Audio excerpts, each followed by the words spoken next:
Right. A crucial part of getting the book right, the crucial part of the cover, is to get your boards cut very precisely. So I have here my bookbinder's board or grey board. There are various ways of deciding on the size and the length, and there are also various different, even within case binding, there are different ways of doing the cover. But this is a simple one, and for the purposes of this book, what I'm going to be doing is having the board 7 millimeters longer than the book block and 2 millimeters narrower. So we add 7 millimeters in the length and do minus 2 millimeters in the width. So I've done this one, cut this one. It's crucial to cut precisely. It's not the easiest thing if one doesn't have a board cutter. But as I said, a cutting mat can help you to align it well.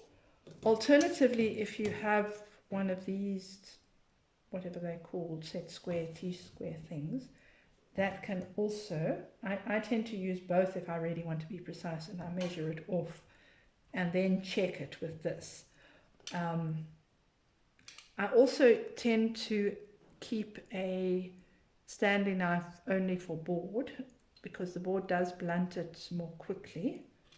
And I sometimes use a bigger one for board, but that's up to you. So basically I have my two boards cut, make sure they're the same, and check them against on your mat to make sure that they are fairly precise. You can also check them against your book block so that you see where they come up. So we have our two boards. What we then need is our board for our spine.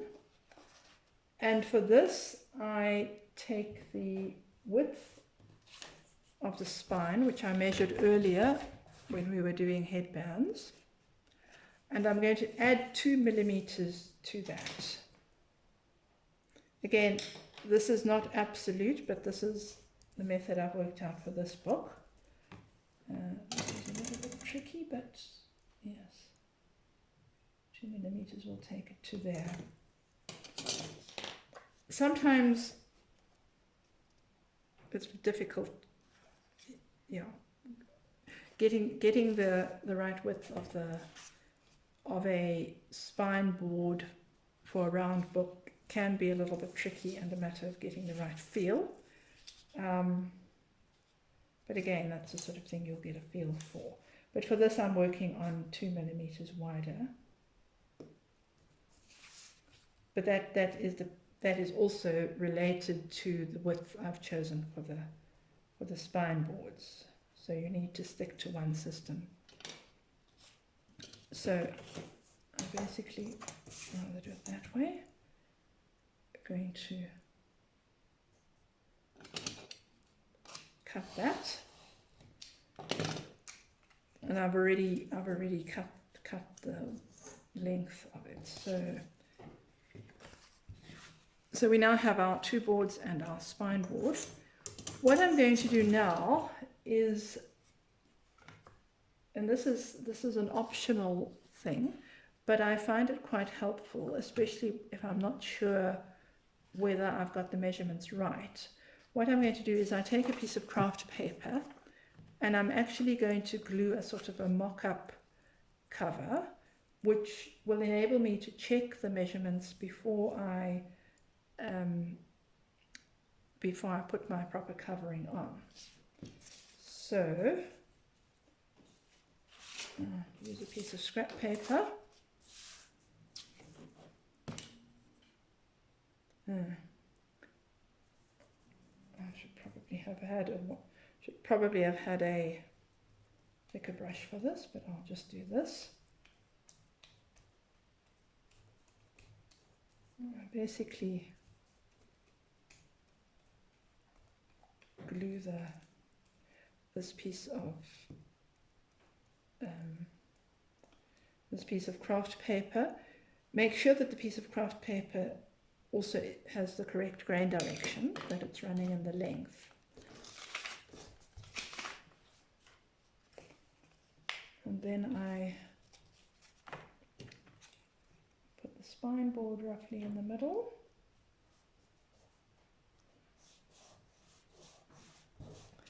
And I'm going to attach my boards to this. The hinge of the between the two boards is going to be a gap, and that is I do about 7 millimeters. So you can check it. You could actually have a little guide thingy, but I basically do that 7 millimeters.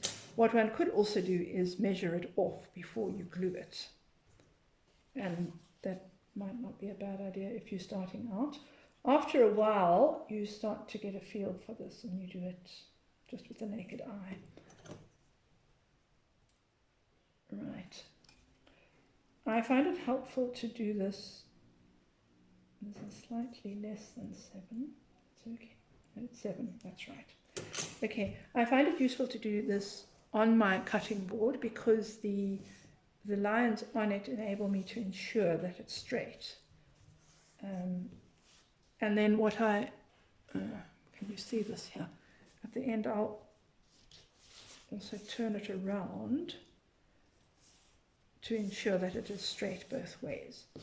So when that's in place, when I've got the measurements, correct measurements, I turn it over and I basically press it down. You will get a bit of glue all over, which is why you need a cloth. And that's basically the mock-up of my cover. And the reason I do this now is to be able to check that it fits the book block. So place the book block there. So I now have this mock-up cover. Well, it's really the cover. And I have the piece of decorative paper that I'm going to use for the cover. Make sure that this is in the short grain, so it will be like that. I've already cut this slightly, but I basically am going to need a margin, so I make sure that check of course where you want it to be on your actual paper. That is a square corner, and I'm going to give it, say, a margin of 2 centimeters. Could be a little bit less as well.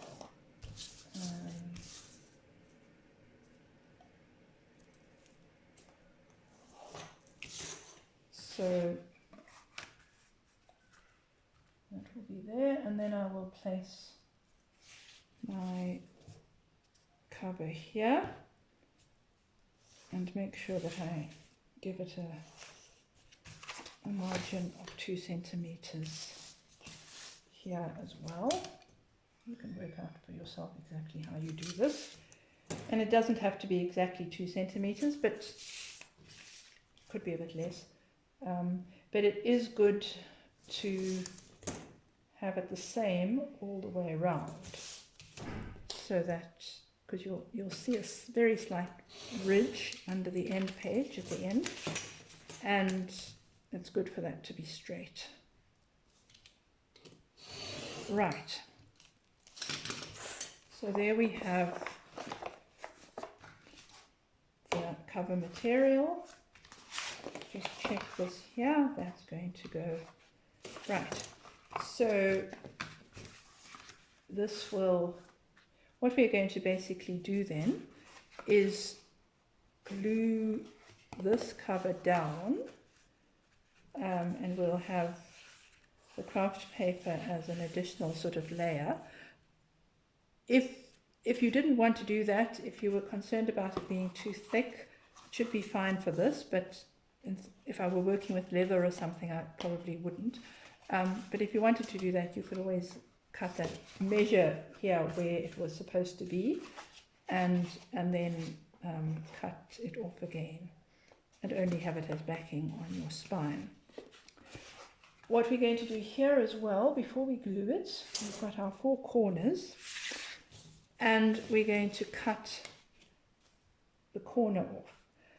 There are various ways of doing this, and all sorts of little jigs as well that might help you, but I generally do it with the naked eye. You get a feel for it after a while. But what you're going to do is cut the corner off, leaving a gap of just over the width of the board you're using. So say about the board plus maybe 1 millimeter or so. So that would be, if I did about 3 millimeters, but I'd do this with the naked eye. But I'm being more careful now because you're here. Make sure, as I say, you can either make or buy a little jig that will help you with this. There we go.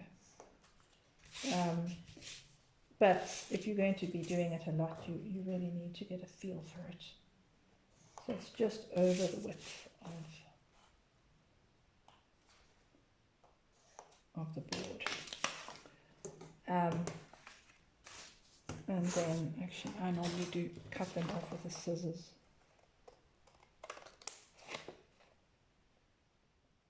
That one was a little bit big.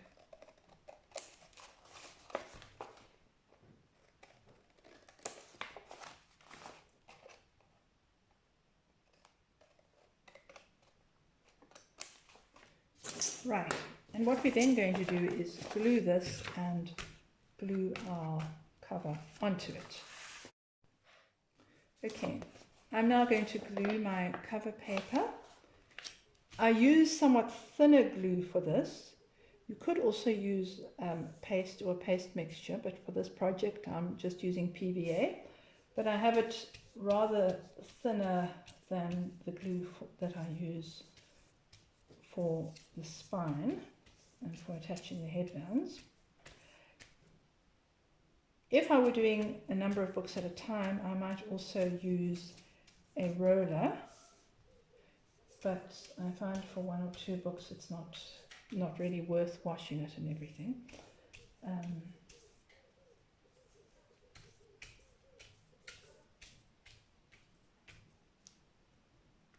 Basically just, there are people who put the glue onto the boards rather than on the paper or covering material, and I have sometimes done that, but I wouldn't really advise it because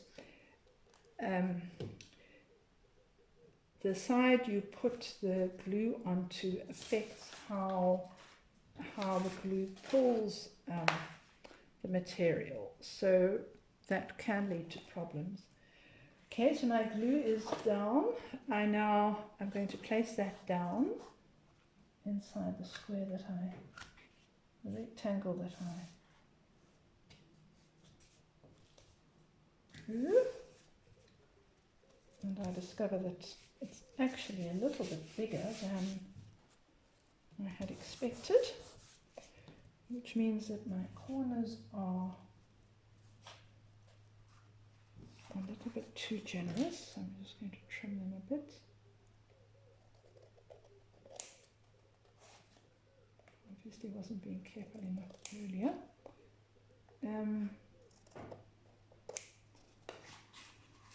You really just want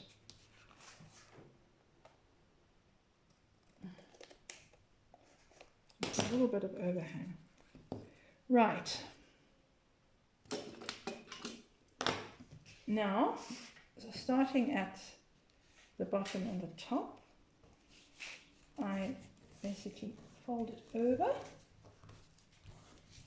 and I can also use my bone folder to help me. You always do, and this is, I suppose it's really just convention, but that one starts with the bottom and the top and then does the sides afterwards. Because what one has to do now when you are doing the sides is form the corners, and that's really why getting the right, cutting off the right amount is important. To do that, I basically take my nails and just ever so slightly push it in. Doing them with paper is usually quite easy. And then you fold it down. But it's, there you can see, I hope, getting a neat corner is quite important.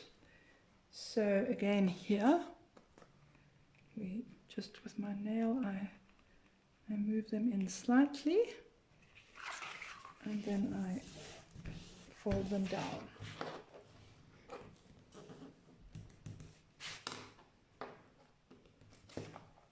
And then the nice thing about paper is you can mold it slightly. You really, I think you need to avoid corners that are sort of pointy. They just need to have a slight inward bend. You basically, this is where the bone folder comes in very handy. But when you're working with paper, you need to be careful, like here, that you don't, that you're not too rough with the bone folder, or else you could tear the paper. And then I turn it over, and again I work around, making sure that everything is well pressed down.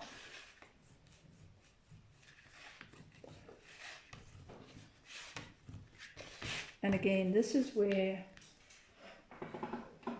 if you're working with paper, with cloth or leather, I would use the bone folder here, but if you're working with paper, it's actually better to use a cloth or something.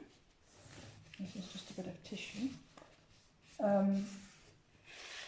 Because it can be quite vulnerable here. But yes, you basically work it down.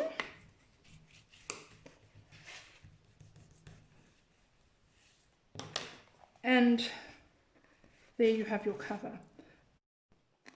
I then put my cover flat between two boards and put it under a weight.